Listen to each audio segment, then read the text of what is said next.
This channel does not promote any violent, harmful, or illegal activities. All content provided by this channel is meant for an educational purpose only. প্রার্থী হচ্ছেন হুমায়ুনের দলের আর পরদিনই গেল সিভিকের চাকরি, রাতারাতি সাসপেন্ড সিভিক ভলান্টিয়ার মুচকেরা বিবি। অভিযোগ হুমায়ুনের দলের প্রার্থী হওয়াতেই কোপ পড়েছে তার কাজে। ঘটনা জানাজানি হতেই শোরগোল মালদার বৈষ্ণবনগরে।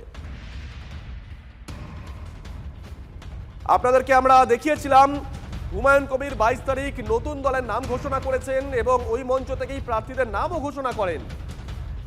প্রার্থী হচ্ছেন তাই চাকরি চলে গেল, রাতারাতি সাসপেন্ড করা হলো সিভিক ভলান্টিয়ার মুচকেরা বিবিকে। সুব্রতোষ আমাদের সঙ্গে রয়েছেন, আমাদের সহকর্মী। সুব্রতোষ, আগে ডিটেলটা দাও। দেখো, এই মহিলা তৃণমূলের সক্রিয় কর্মী ছিলেন।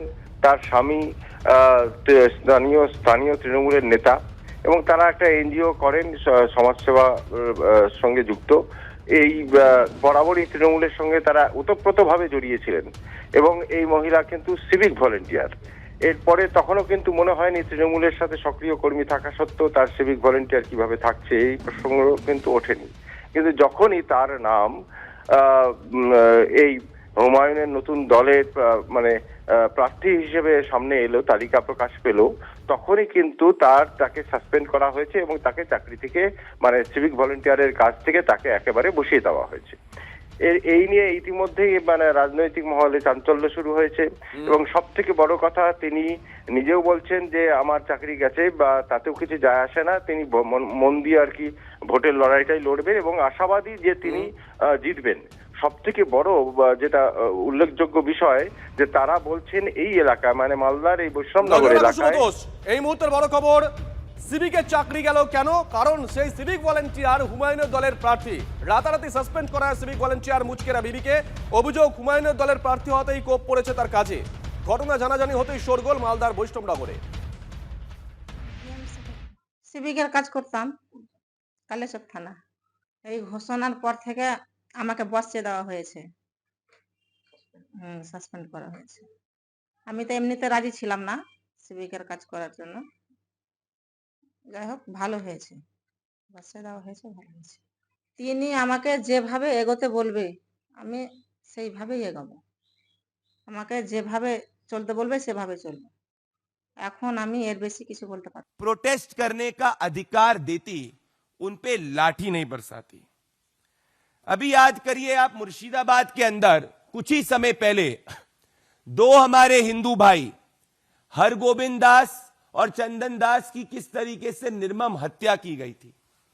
उसी के अंदर कन्विक्शन जब हुआ तो 10 से ज्यादा रेडिकल्स के सजा हुई और वही मुर्शिदाबाद के अंदर हिंदुओं को पलायन करना पड़ा क्योंकि ममता बनर्जी की पुलिस वहां पे सुरक्षा नहीं दे पाई।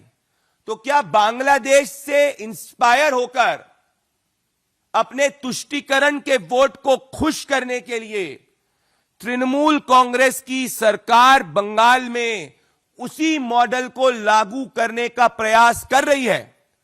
हमारा सीधा सवाल तृणमूल कांग्रेस से है, क्योंकि जैसे वहां निर्मम हत्या होती है हिंदू की, यहां पे बंगाल में हिंदुओं पर लाठी बरसाई जाती है, साधु संतों के नाक से खून निकलता है, उनको प्रिवेंटिव अरेस्ट में लेने का प्रयास पुलिस करती है। ফিরে এলাম ব্রেকের পর। আজকের আরো একটা বড় খবর, গর্বের খবর।